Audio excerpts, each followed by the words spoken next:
Preachers come out every night. They'll try to tell you what's wrong and what's right. But when asked about something to read, they will answer in voices so sweet.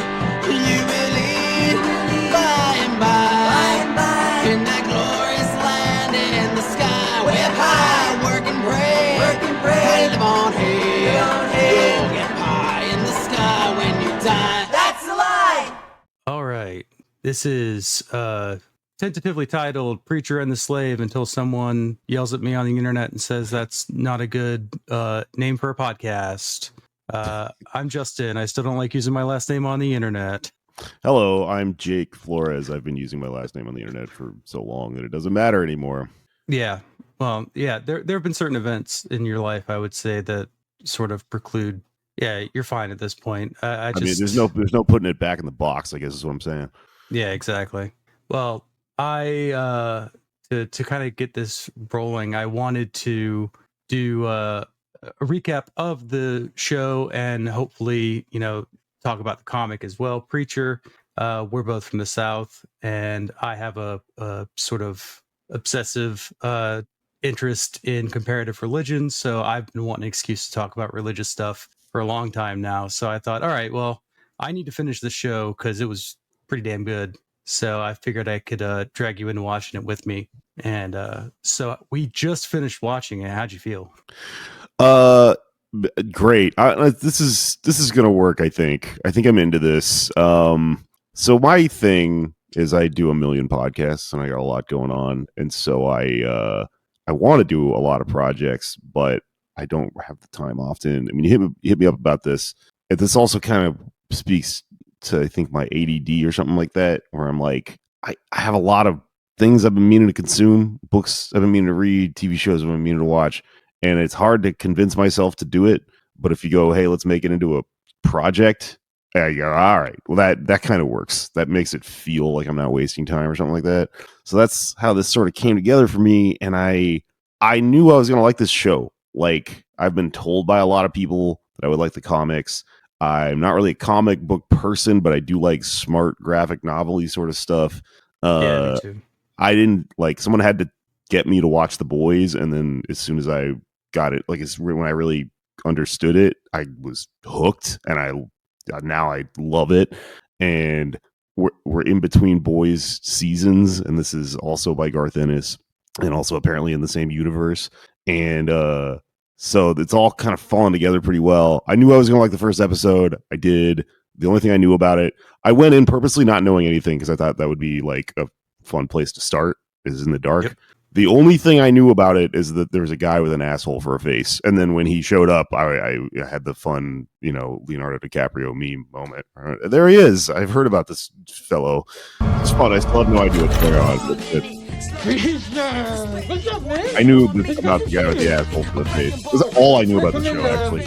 Sit down, chill. But every time he's on the screen, you're like, your face lit up. I'm gonna like cut that in of just you going, oh yeah, there he is. I thought he would be like more disturbing to look at and kind of gross, and for some reason he's very likable. I don't know, because he's like a little pathetic character, and you're like, oh buddy, you're gonna be all right. So yeah, now my brain is brimming with thoughts, and I'm very excited to watch the rest of this show. I dig it. I'm sold. Was it because the Pope died that you were like, now is the time to start talking about Preacher on TV? Because there's no Pope. No, there's a new Pope, so maybe. But is the Preacher? I guess he's Catholic, huh? Because he's got the. That is, has always bugged me because it's like very like, oh, it's happening in Texas and they're having a cookout and it's very like Baptist coded, but they're all drinking beer. Baptists don't do that. And he wears like a dog collar. So I don't know. I think he's American is his religion, I think.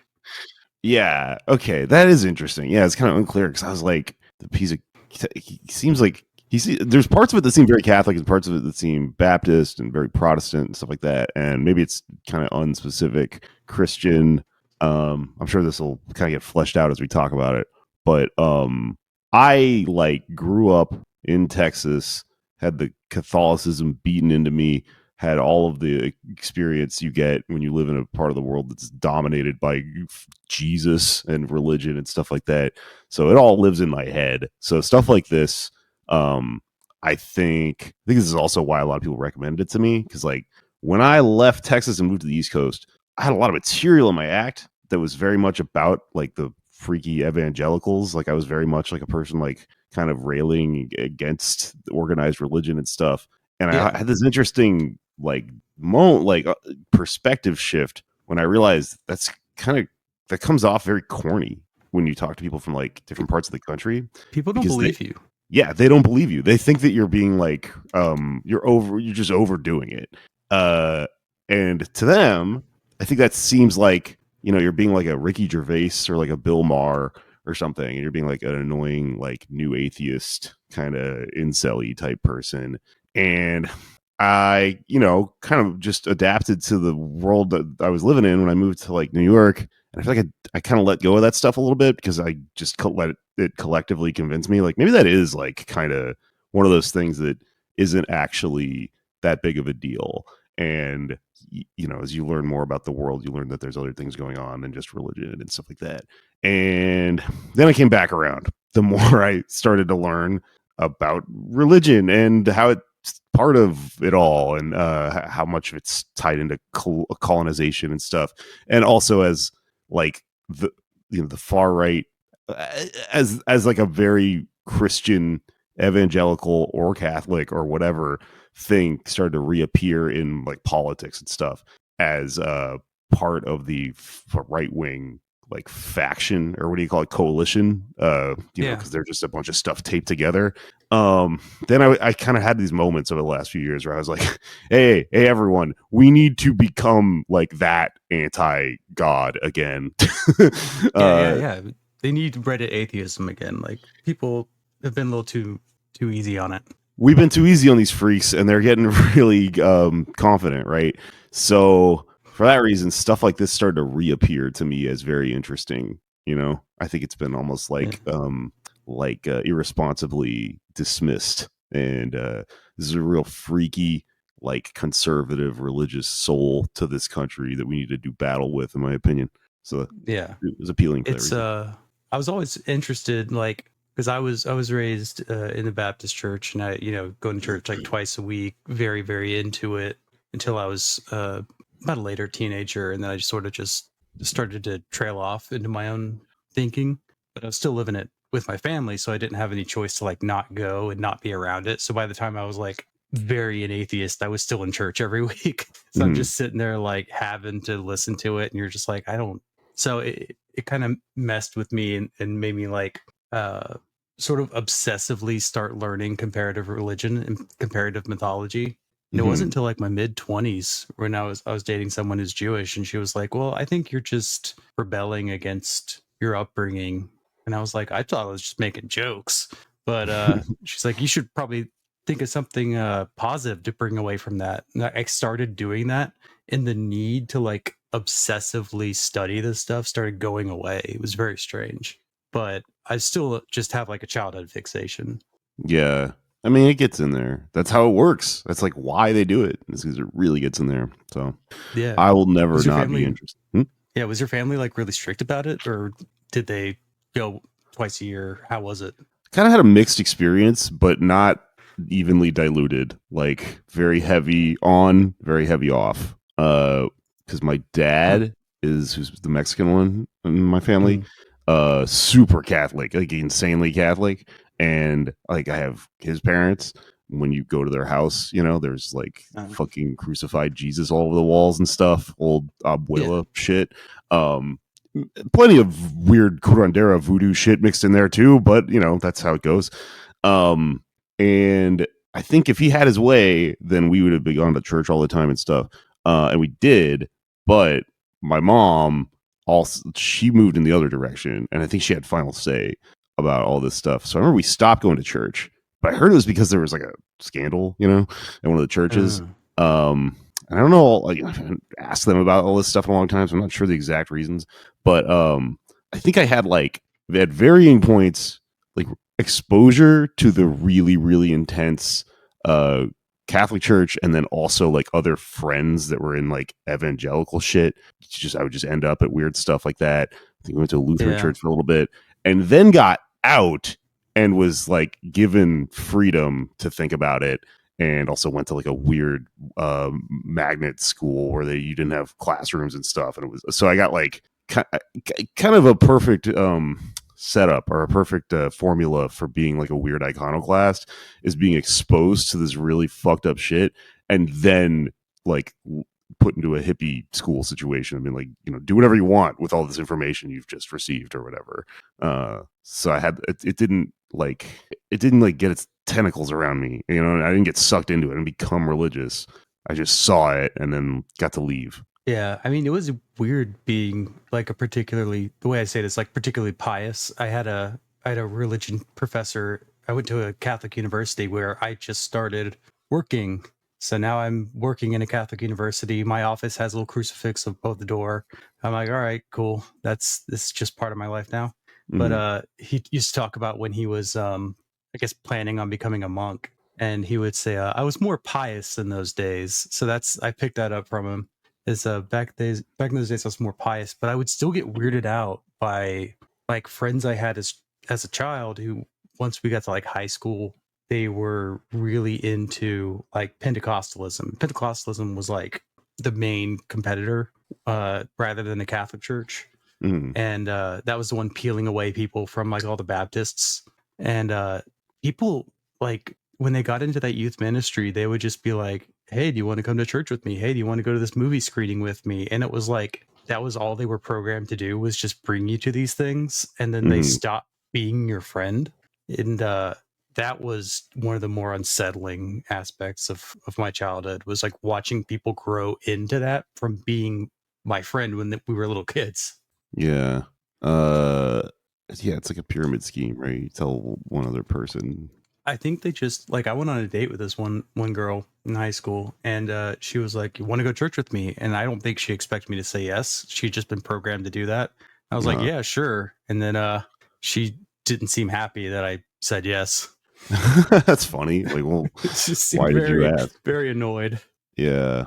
There's lots of stuff like that. You just end up hanging around people like that sometimes. Yeah. I have one other thing I wanted to like run by you, because I figured we'd do like a bit of like a shoot the shit opening. Sure. But this also is a very long episode, so I'm not gonna go long. But I'm gonna be going to the big like librarian conference, the American Library Association one, which is, like thousands and thousands of people. And I just get an email that's like, featured speaker Roy Wood Jr. Who's going to do a stand-up. And I just became obsessed with the idea of like the library comedian stand-up set, because I've been listening to like Why You Mad and stuff. I go, stand-up comedian. So that industry is interesting. I'm in it at all. I just know too much inside baseball at this point, and I shouldn't. But I was just like, who should the idea of bringing a stand-up comedian to a library and just asking them like big library conference questions is very funny to me. I mean, it's very funny because you're supposed to be quiet in there. So yeah, sure. Like, I just like the comedian's worst enemy, right? Or the library's worst enemy. Who should open for him? Like, the first thing I thought was just like some New York comic I'd heard of called Pussy Man, who is his whole thing was that he was the Pussy Man, and it was his entire bit. And I was like, you need him to open. That sounds like New York open mic to me. A mime, maybe. I don't know. Joe Pera is who I would book in a library, I think. Yeah. Very soft spoken, Joe Pera, Sure. All right. So I didn't get any Pope updates. The show came out in like 2016. I'm trying to like think of things that are kind of in the zeitgeist from that time. Do you feel like, because you were saying this show's kind of prescient in some way, do you feel like it hit on anything that's happening now, 9 years ago? I mean, it was interesting because it started in 2016 in May 22nd. So it was a graphic novel before that. Yeah. So they're pulling from a lot of stuff from, I guess, the 80s. Yeah. So in some ways, it just sort of shows that none of this stuff ever changes. Like they have a big fight about getting rid of their high school mascot, the Savage. It's Yeah, just a Native American dude in a headdress, and they change it into I don't know, like a beaver or something. it's a prairie Uh, dog. yeah, prairie dog. I don't know. I mean, that was very on the nose for me. Yeah, I Garth Ennis has a really specific sense of humor, and I remember details like it being a prairie dog specifically because I know exactly what he's doing there. I think I have some of the same, I don't know, same ideas as him floating around in my head. But like the prairie dog thing is very funny because it has to be like the most emasculating shift ever. Is how the people having their beloved Native American mascot being taken away have to feel about it. They have to feel that it's being woke is emasculating them and making it, really lame or whatever. The Boys is interesting to me because I haven't read the graphic novels, but what I heard from someone who did, I don't know, maybe this is true, maybe it's not, sound off in the comments, but I've heard that the show is kind of better than the graphic novels, not just in quality, but like in what it's saying, because it is reflecting stuff pretty clearly. It's kind of satirical about like politics in real life. There's like an AOC character in The Boys. There's obvious allusions to like Trump and stuff like that, but also corporatocracy type stuff, fascistic ideas, and so I'm curious if as we watch this show, we're gonna see any of that, or maybe see what or just be able to pick apart what it's attempting to kind of reflect because yeah, I mean, it's weird.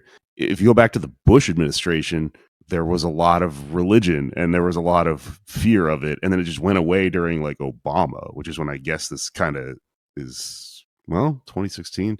I don't know. Yeah, damn. I guess Trump had just was about to. Yeah, Trump was probably not even considered a serious threat at this point. May 2016. Yeah, The election would have been in November. Right. But the show had, came out, so it was probably being made kind of still in the Obama world. So yeah, 2015. But I also am saying this without really understanding what the show is about really yet, or what it's trying to say. I got a loose grasp. I'm still kind of wondering what's going on with some of these characters, what type of supernatural being they actually are and stuff. So who knows? Yeah. I wonder too, like something I kind of want to do. I'm not sure exactly how to work it, but like as the Patreon bonus, like going through the comic, because I'm really curious if, like with The Boys, he's taking the opportunity to update it when it gets adapted, which I think is a good move because I think doing a straight adaptation is a bad idea. Yeah. Yeah, of course. But the comic itself came out in 95 to 2000. Interesting. I read The Stand a couple years ago, and that book's originally written in like 1979 or something like that, and then he just rewrote it in the 90s. So you can do that, and I think you should. I think sometimes when people get mad when something gets changed and it's like the original's still there, but yeah, it's not going anywhere. The updating it for that reason, though, I think is like a good thing to do. There's no reason to preserve 90s politics. Yeah, I mean, 90s were such a strange time. I was too young in a lot of ways to understand it, but like looking back on the 90s, Fukuyama kind of end of history stuff, it infected everyone's brain. And you see it in like pop culture, particularly the sort of like post-racial attempts that in some ways were kind of a good idea. They were done in terrible ways, but I'm kind of like, it's kind of better than everyone trying to like offset and say like no cultural exchange is a good idea, like is bad, and white kids adopting black slang is always bad. It's like there's a line of cultural joining we want to see. Yeah, we're still, that conversation never ends, does it? No. I was this is like a tangent or whatever, but I just went to a music festival the other day and I saw Empire of the Sun, who I've never seen live. I actually didn't really know. I just kind of heard of the band and never really understood what I was watching until I went and saw them. And it was a really great live show, but it was like peak what you're just describing, like post-racial, kind of postmodern cultural appropriation type stuff. So it's like one of these like indie electro bands where there's a lot of costumes and stuff happening on stage, and like it looks fucking cool. It's kind of two main guys. One of them is just he looks like the villain from like Big Trouble in Little China. He has all this crazy ornamental Chinese stuff on, and I don't know if he's Asian. I looked him up, and he's like from Australia, and it's like very unclear. But apparently they got in trouble for like the Native American headdress stuff.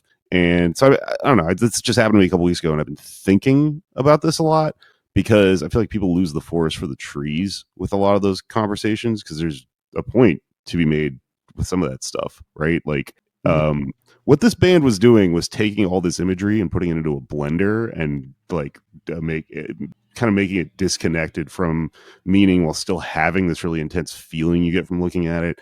And I thought it was really cool. And I didn't find it disrespectful. I think it's but like you can swing too far in one direction with this stuff. If you go like there's no such thing as cultural appropriation, well then it's like, what if he had come out wearing like a fucking keffiyeh or something like that? That would feel disrespectful during this genocide. If it was like, the idea, you could feel that it was like making it like a punchline or whatever.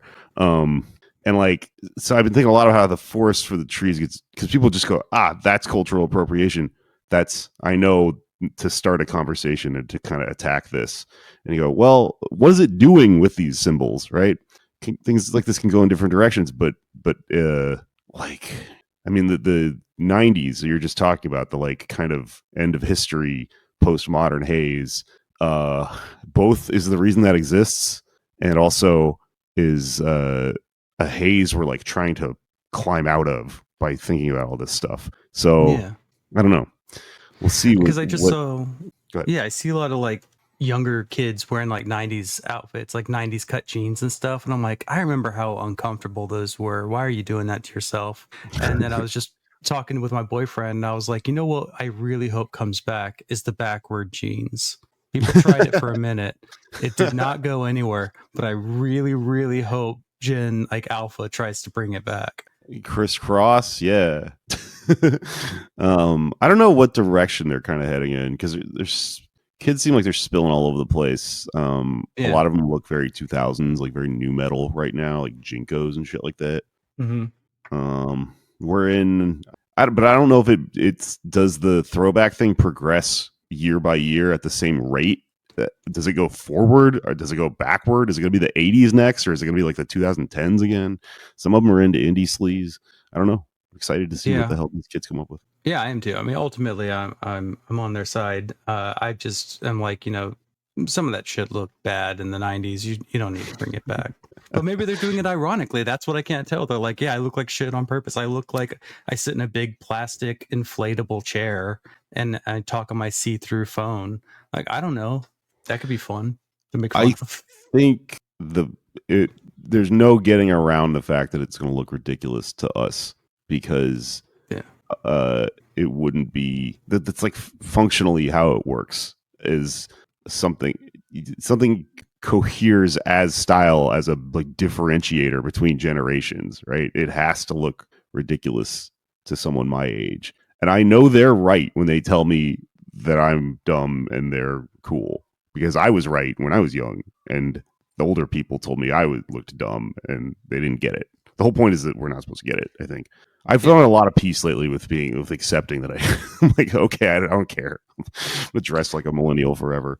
Oh yeah, I think it's weird because I went from the baggy jeans to the tight jeans, and I'm kind of like, no, I'm good. I think you hit a certain weight and a certain age, and you're just like, this is the fit of jean that I have. This is it. Yeah, I feel like I've landed somewhere in between baggy and tight, and I'm fine with it. Middle-sized jeans. That's where I'm at. Yeah, I love that song. All right, so I found a very fun recap. It's a thing people used to do called blogging, and someone just made these recaps of the episodes. So I'm just going to pull in things from the episode as we get it. The one thing I don't really get is the opening. I've watched this episode. I've seen it like several times at this point, but it opens and just says outer space, and it's like 1950s outer space. It came from outer space, literally. Like, you put on your 3D glasses now. You know what? The 1950s, you just said that. I think that might be the key to understanding this, because something that was floating around for me when I was watching this was the sense of humor of Fallout, which has since been made into a TV show that has a very similar sense of humor, but like Yeah. all of that, like juxtaposing this sort of like really extreme edgy like sexuality and violence and stuff like that with like whackety schmackety 1950s classic Americana. It seems like kind of what he's going for here. So that might just be why that stylistic choice took place. I have no idea. Like I haven't seen the rest of the shows. I don't know if that's coming back or whatever, but that's just what it seemed like to me. Yeah, we've got to read the comic as we go along. I have too many questions at this point. It the something is going through the space. It lands in Africa. This place is this everything in this show is vague about what kind of religion is preacher. Don't worry about it. He's Christian. He's preacher religion. We're in Africa. We're in Texas. Don't worry, that's fine. So we see it go into a priest. He says, "I am the chosen one," and he explodes. Wonderful shot.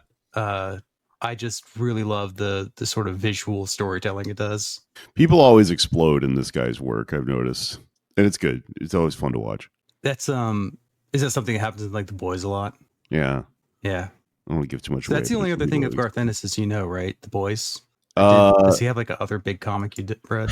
So we've like read some of his stuff on Pod Damn America, my show, before, because Anders, my co-host, is a big comic book guy, and I'm not, and so he's sort of explained Garth Ennis to me, and I can't remember which we read something else by him that had a lot of similar ideas and had a lot of like interesting plot lines about it's like the CIA and like statecraft and you know, overthrowing third world countries and stuff like that.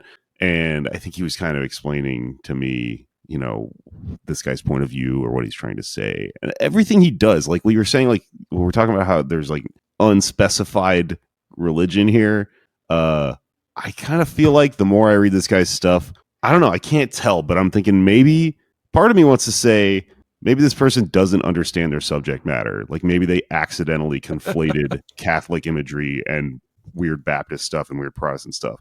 But the more I kind of consume this guy's stuff, I get a little bit more impressed. And I go, you know what? Maybe he did that on purpose, right? Maybe he reduced, in a way, all of this stuff down to an unspecified image so that he could, you know, use it so that he could like control like what he's doing with it, like satirically and stuff like that.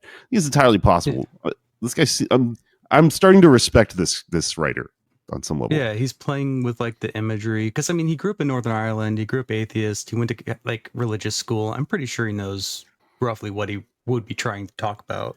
But then, you know, when I watched, like when I read the thing, I can't remember, I'll look it up, but the thing that we read for PDA, I was like, okay, does this guy understand the role of the deep state or not? Like you kind of can't tell because he's being a little vague. Because this guy one of us, you know, is he part of the resistance, right? Or is he not, but someone who's done a lot of research about this stuff and is using it in a story?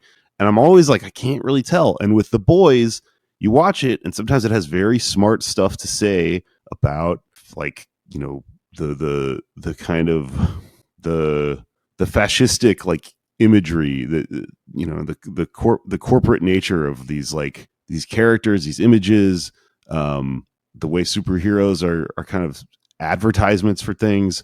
I'm like, is this guy a fucking comrade? This seems kind of smart. But then like a while back, I can't remember what I was quote tweeting. I was making fun of somebody on Twitter. I think I got into a thing with them, and then I realized it's fucking business as usual. But I got into an encounter with someone on Twitter who had like a really bad liberal take. It was during, you know, the election or something, and they were just like, you have to vote for Biden or whatever. And I don't remember the specifics of this. I just remember looking up their profile and realizing they were a writer on The Boys. And I was like, huh. And then I told that to people, and a lot of them were like, yeah, it's a lib show. And I was like, is it or isn't it? I can't tell whether this guy's smart or not. He kind of seems like because his work is a little vague, he inches towards stuff. And, you know, that can be something that also can be a thing that artists can do without having read a bunch of history and theory, is that their work just figures stuff out and starts to elude interesting ideas, and they just arrive there creatively, and they themselves aren't a dyed in the wool, anti-capitalist or whatever. I don't know. I'm excited to find out. It's something that I was thinking about because I was reading about George Bataille, and he was very interested in like anthropology, but he wasn't very well read in it. But he would glom onto the idea and just like play with the idea of gift and waste and excess. And then anthropologists would be like, no, you're behind on the latest stuff. And someone described this as like a schizophrenic a way of understanding the world. You just grab something, like he read like one novel one time and then just kept referencing it for like decades, which is something I respect a lot. And so, but he's like, this is a great metaphor for what I'm talking about, and just never lets it go. So I think sometimes there are artists who just are geniuses at figuring out a connection, and doesn't necessarily come from a place of study or anything. It just comes from a place of connecting the dots creatively. Yeah, I think so. That's what I was getting at. I think it's a perfect way of explaining it. Yeah. All right. So it is, we finally get to meet the preacher, who is giving a very bad sermon, which no one seems to care. Everyone's kind of sitting in this weird, barren Protestant church while he looks like a priest. And then they go to barbecue and squirrel shooting time. There's a great line, which is I Abe Lincoln that squirrel right in the back of the head. I just Abe Lincoln that squirrel. Pop to the back of the head. Yeah, which is a funny line to write for a Southerner and like a Texan. Mm-hmm. So to give you some flavor for where we're at, this is also weird to me though as a Texan, because it's just a very distinct difference in culture between Texas and the South. Like the South proper, I'm like, does this guy know that he's making this mistake or not? Is it on purpose or is it on accident? Because like the Civil War isn't that big in Texas. That's a South thing, and later on, we're gonna get some Civil War reenactors. But like the Abe Lincoln thing, I don't know if that really works for Texans. Texans are obsessed with their own quote unquote Texas Revolution, and that was kind of happening separate from all this stuff, which was whatever. Listen to my other show if you want to hear about that. But it's also dumb. But yeah, I don't know if that really tracks. So there's also, if this guy's like a European, see, I'm going back in a circle. Now I think he's dumb, because there is kind of like a condescension towards rednecks and hicks. And it's not that it's not well deserved, but I just don't think like when a British person or like someone from outside of something like Texas makes a joke like this, it's smart either, because they're getting stuff like that wrong, and they're kind of like painting with a broad brush that all of these people are kind of dumb. But then the show's got smart characters. I don't know. The thing is, because he's Irish, and something I'm really interested in, like thinking about more, especially since I saw Sinners. Which, have you seen it yet? No, I mean to go. Okay, don't want to ruin it for you.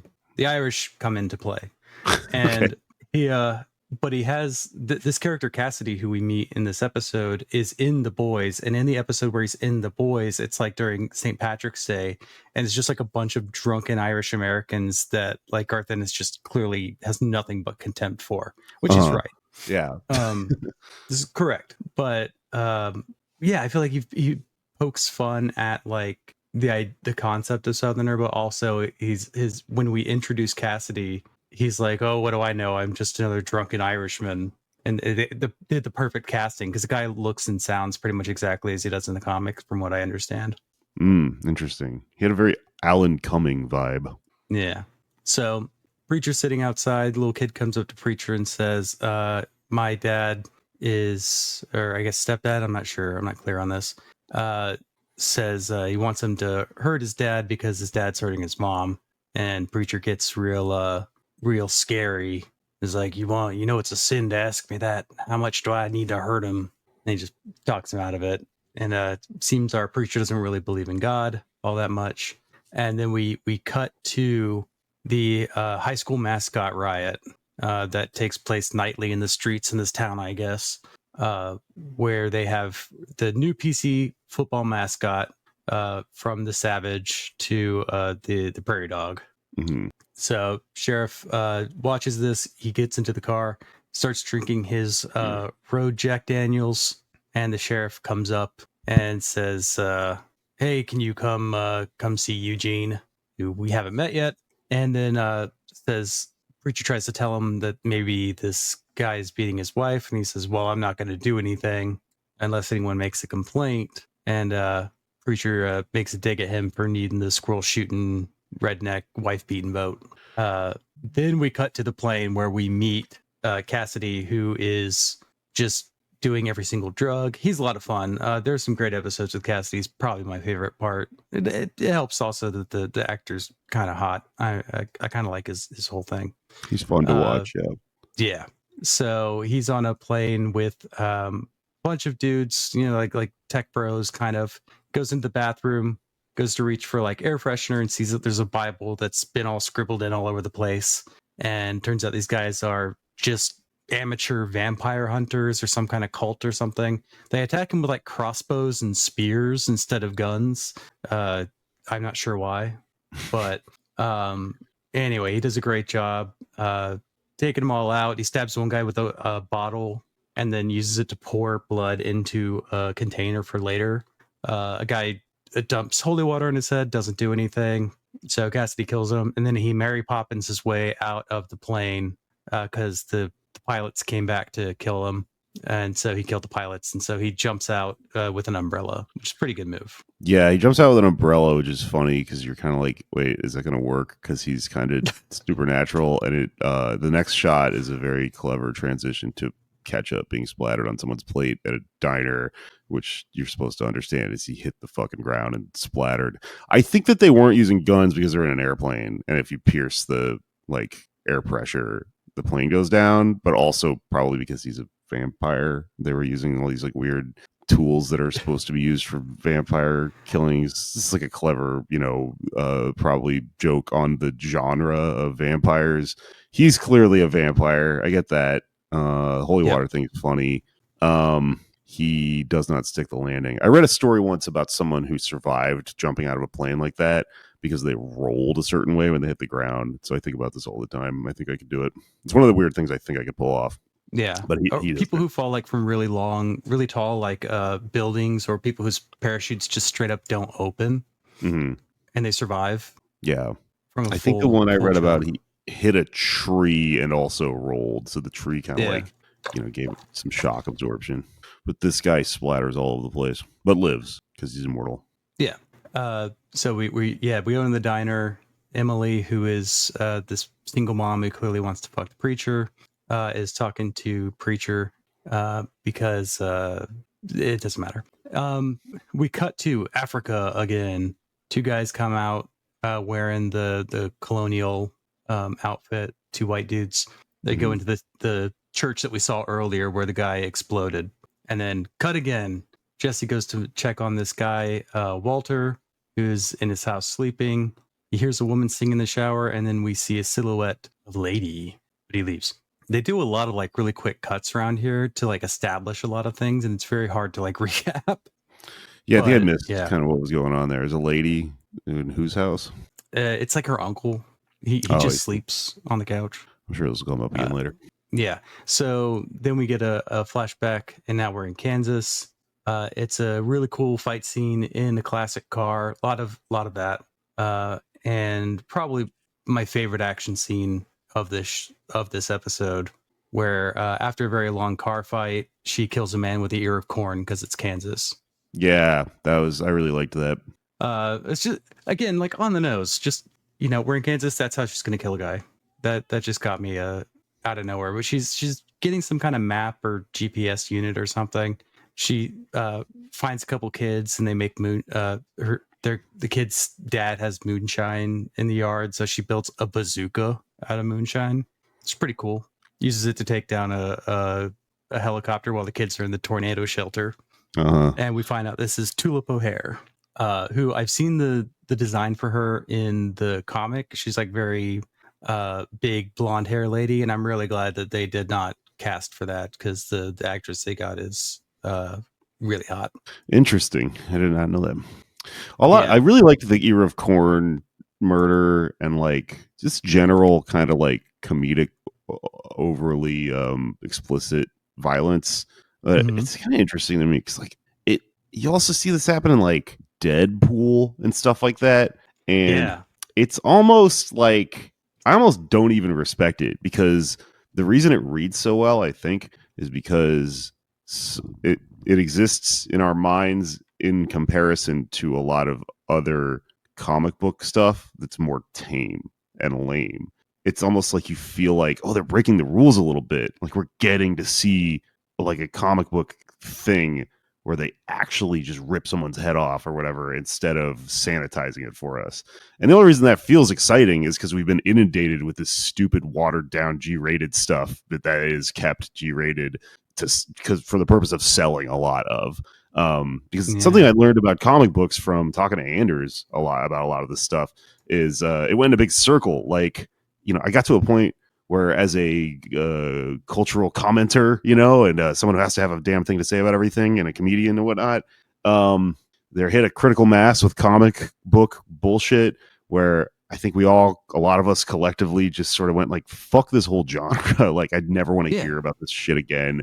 We're just constantly being served Marvel and DC slop. It sucks. And I kind of lost sight of the original, like, what comic books are when I got to that place.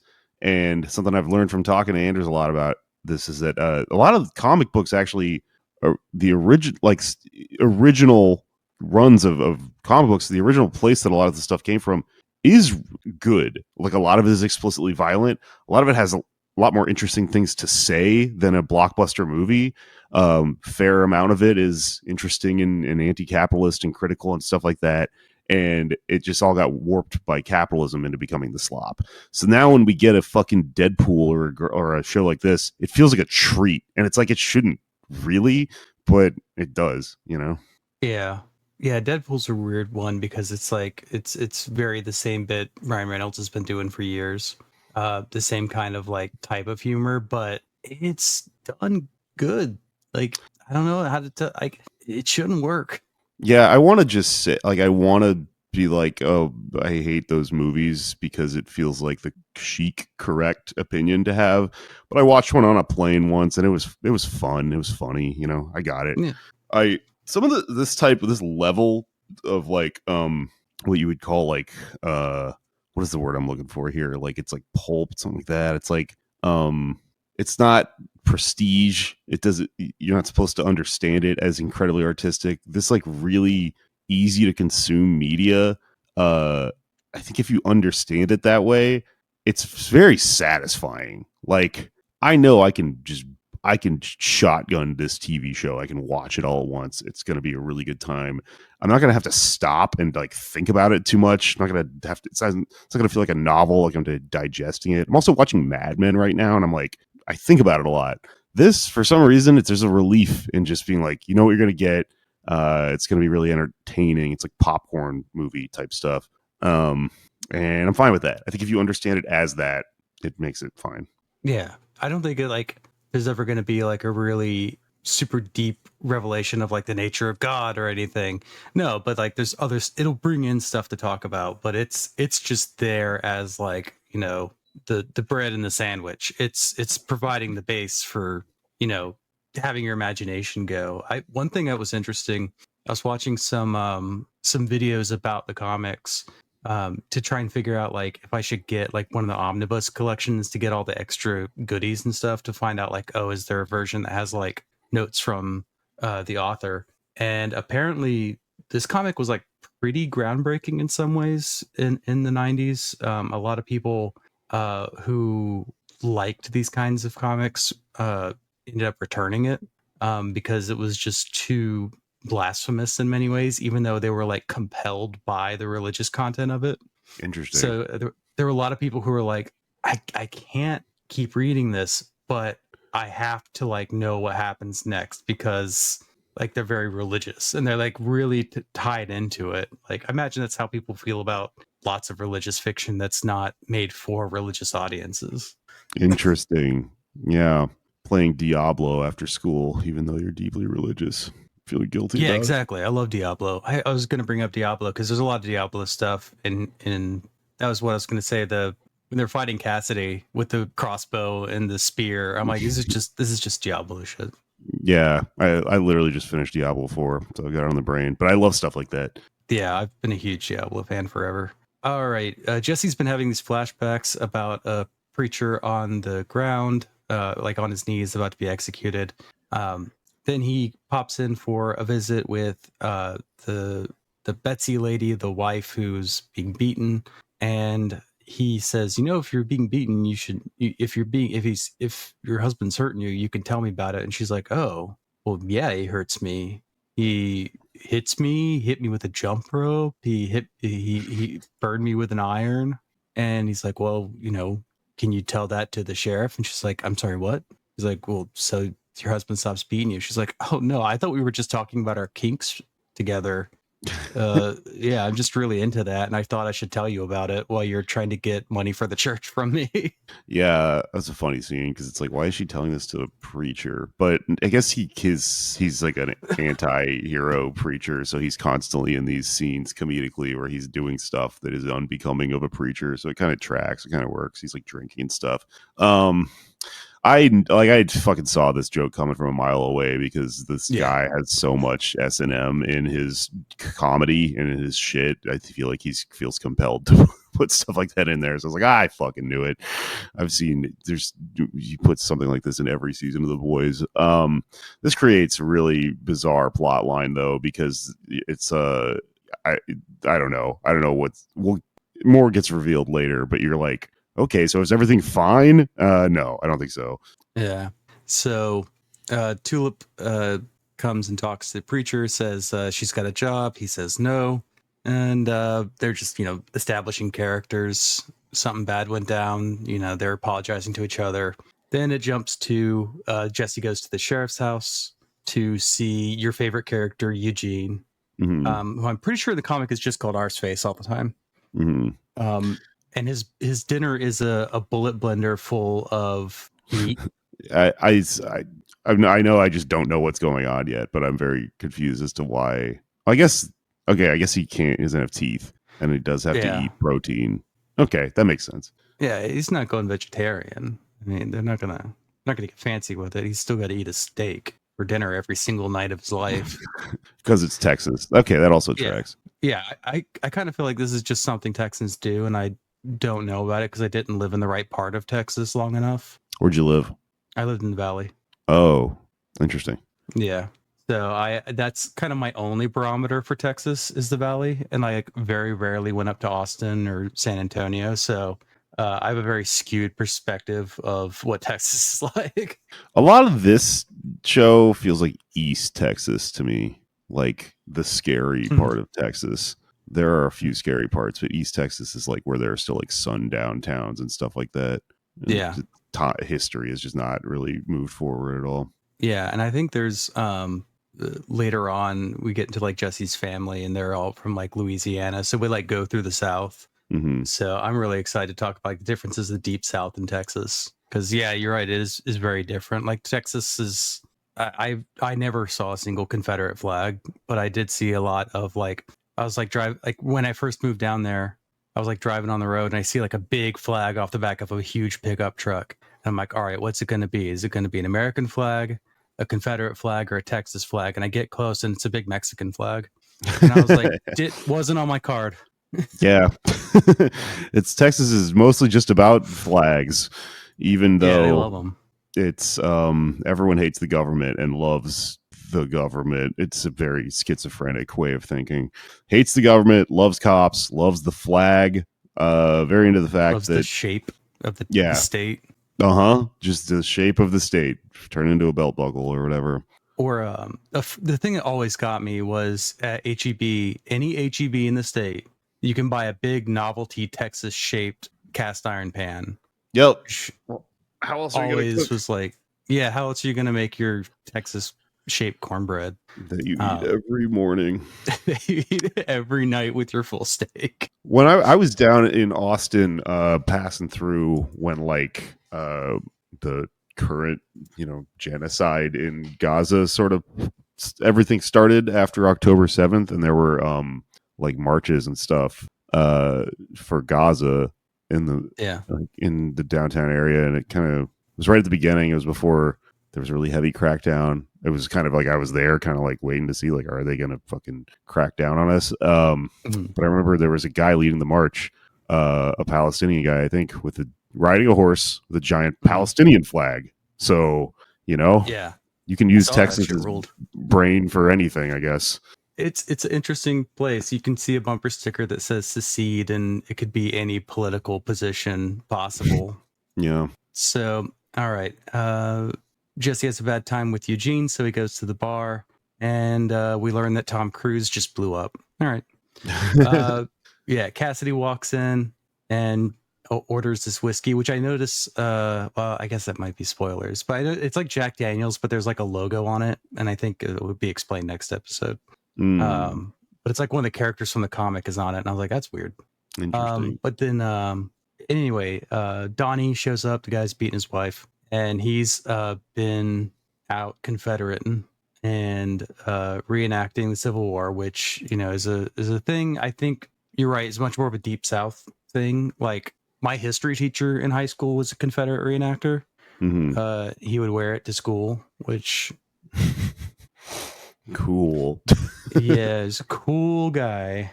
I'm sure his politics were fine, even though he constantly told us that Abe Lincoln was probably a homosexual and that secessionists had a good point.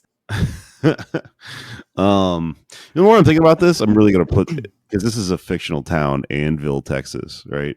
I'm gonna place it in East Texas because that some of that Deep South stuff does bleed, I think. It makes sense. So anyway, Donnie threatens that he's going to punish his kid for snitching, and that gets the preacher ready to kick his ass, and he turns into John Wick, which is really cool. He's got this. There's like later it explains like where his fighting and stuff comes from. It's all very strange. But I only have like a half remembered thing of it. But Jesse breaks his arm in order to make him squeal like a rabbit, and like breaks it to where the bone is like protruding out in a really over the top way. It's very graphic.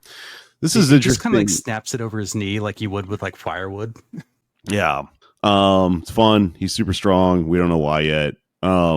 This is what is going on with this guy. I think I'm overthinking it. I think we're just supposed to understand he's a piece of shit. But I was really thrown by his wife going, "Oh no, it's consensual. Like, we're just freaks," you know? Because you almost go, "Oh, like, is that the joke that this preacher like was snooping around too much and like had this thing happen where he, you know, he decided he wanted to intervene, and then they're like, hey, like, this is like consensual, and they're like sex nerds or whatever, and like, you know, maybe the joke there is don't go fucking sticking your nose where you don't want it to, where it shouldn't be or whatever." And but then it comes all the way back around where he is definitely a piece of shit, and he is going to hit his kid. Also, did the kid misunderstand? Right, but the kid has not misunderstood if this guy is genuinely abusive. So I think it's more that they have a fucked up like Sid and Nancy kind of relationship, these two people. Yeah, I think I'm over examining this for a million reasons, but we're supposed to just be okay with like, this guy's a piece of shit, and that part that happened earlier was a joke. From what I remember, everyone in the show is kind of a piece of shit. That is also kind of the vibe here. Yeah, that's fair. That's fair. It's a great moral leveling. So yeah, so the plot isn't going anywhere else. Preacher beats the shit out of him. You're like, cool, right? We're supposed to be like, yeah, great. This is cool. I like this. They're hanging out in the jail, him and Cassidy, and Cassidy's like, well, you're a preacher, but you're pretty good because you're not diddling any kids. And I kind of hate it when people play, when adults play make-believe, so I'm glad you beat up those guys. Preacher says he's going to quit, goes into the church where he starts drinking, and this weird Diablo monster walks in, and while he's monologuing to God, and knocks him out for 3 days. Wakes up in his room, and Cassidy had found him, And it's Sunday and it's sermon time. So the guy who you were asking about, the guy who's you kept saying like you saw him from other shows. He's been calling this whole. He's like a Ned Flanders. He's like been bothering preacher. He's been calling him in scenes, talking about his overbearing mother. And the preacher says, "You just need to open your heart," and it gives this weird echoey sound in the background. And the guy turns around. He has to be brave, tell her the truth, open your heart. And then he walks off. And then we see one of my favorite characters, the goth teenager who's playing Amazing Grace for like 2 seconds. This is very true to life because goths still have to go to church with their parents sometimes. I would argue church is what made them goth. That's my theory on goths. Yeah, that too. But, you still want to play guitar. And, if you can get a gig, you play guitar at church. I play guitar at church. It's just a thing you do because you want to play guitar to be cool. And then it's like, well, I guess I can play at church during the service. I don't know. So she plays Amazing Grace. Jesse starts doing his sermon. And the really funny thing for me is that the guy he beat up is there with his arm in a sling. I would kind of assume that he's not going to show up. All these people who go to church also don't seem very religious. They seem like they're just kind of going out of habit and they don't really know why. That kind of rings true to me as a joke about church, because like one of the funny things about just certain types of communities and stuff, and church still being this cohesive thing that holds it together, is that like, you have this idea of religion sometimes as like an outsider where you're like, if someone's like fucked up, then they probably don't do this, or they probably wouldn't go to church or wouldn't feel right or would think it's stupid. And like there's this kind of paradoxical nature to it where actually going to church makes people feel free to be a piece of shit all the time. There's a in The Pervert's Guide to Ideology, Zizek talks about the sound of music, and he kind of gets into this concept of the like cleansing nature of like going to confession and stuff like that if you're a Catholic church, which this is unclear whether it is. But he talks about the sexuality in the film and how much there's like this subtext of the main character being like really, really, fucking fertile or whatever the fuck. Like there's kind of this exuding subtext of sexuality, and then she goes to church, and it almost exists like in this way that serves as a release valve for people. Instead of its intended purpose of keeping you from sinning, it like allows you to allow yourself to be whatever. So like this snapshot of a bunch of just like hungover people and like dirt bags and stuff in the pews has a lot of meaning in it to me, I think. And again, I cannot figure out whether these jokes are intentional or not, or just arrived at through art, but I thought that made me laugh. Yeah. So preacher was planning on quitting. He doesn't. He says he's going to be a good preacher. And then we cut back to the guy, Ted, who is flying to confront his mother. He like flies there. He rents a car. He's just repeating to himself, open your heart. And then he says, okay, I really want you to respect my time. I really want you to give me a little kindness. And now I need to open my heart to you. And he sticks a knife in his chest and pulls out his own heart and then collapses dead. Very funny, great. Very on the nose. Great scene. Yeah. And then we finally, this I totally forgot, but we finally cut back to Jesse finishing his sermon. And then we see the two weird guys that we saw in Africa. Now they're dressed like Texans with like bolo ties. And we have this really unsettling scene where he drinks his tea and then eats the tea bag. And that is where the episode ends, with also Cassidy sticking his hand into the light and his hand catching on fires, just in case if you didn't get that he's a vampire. Yeah. So kind of major like conclusion is we thought preacher was going to quit being a preacher, but it's whatever reason, this intervention from this demon and all this stuff's kind of put him back on the track of being the protagonist of the series. Some of these things, it's like I get taken out of it a little bit when I realize ultimately it's still kind of a superhero show and it's going to be centered around the main character beating people up and stuff. But so far, very fun. And I am curious as to why it was so ominous that guy ate a tea bag, but I'm sure we'll find out. Because that's was very odd to me, where there was like an audio cue where it was all like very intense because he's eating the tea that he's drinking. Tea eater? Is this a thing? Like opium eater or something? Am I not getting a esoteric reference? I don't know. You tell me. That one I'm definitely sure you're overthinking, but I can't stop thinking about something that Horror Vanguard talks about a lot, where they're like, because horror movies are cheap to make, and the cheapest scare and stress builder is just audio editing. Just make the sound really quiet and then really ominous. It costs zero money, and you can do it again and again and again. And so every time I see anything where like that's the scary thing, it's like, yeah, that costs zero money to ratchet up the tension. That makes a lot of sense. Those damn brainiacs over at the Horror Vanguard have blown my mind once again. Yeah. It also ruins some movies for me where I realize every single scare in this movie was just the sound getting quiet and getting loud. And yeah. Then I feel kind of cheated out of a movie. Yeah, like the jump scare editing stuff. Hate that shit, honestly. Yeah. All right. Well, that was the first episode. I'm looking forward to seeing all this show again because, yeah, it's pretty great. I want to finish it. I want to know like where it ultimately goes because I've tried to avoid major spoilers. But yeah. Cool. Well, I'm excited. I love Arseface. I love the various characters I've met so far. I'm in. This show has me hooked. Sold. Hook, line, and sinker. Let's do it. Let's watch Preacher. All right. And then quick plugs. Hey, if you like me and you don't know who I am, I have a podcast called Pod Damn America. It's a leftist podcast. I'm sure you've heard of them. But I think it's pretty good. Me and my friend Anders, who are both comedians, do it. We're doing a really cool series right now. I just started on Ricardo Flores Magón, the precursor to the Mexican Revolution. I'm very excited to talk about this. Then I also have a bunch of other projects like this that I just start up because I can't stop podcasting. My other show is called Why You Mad? I think we mentioned earlier. I do it with my friend Luisa Diaz.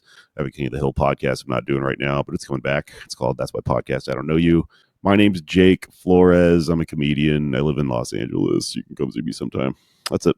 Feral jokes on everything. FERALJOKES. Yep. And I'll put links and everything. I'm Justin from Library Punk. I do a leftist library worker podcast. We have been doing it for about 4 years now. So I talk about library stuff. It's not just for librarians. We try and make it for everybody, but I understand if you're mostly interested in it if you already work in a library. And that's it for me. I'm at Smazzy on Blue Sky because my boyfriend yelled at me for using the podcast Twitter as my personal Twitter, or Blue Sky as my personal account too much. So I have to get people to follow me on my regular one. So, all right. All right. We'll see you next time.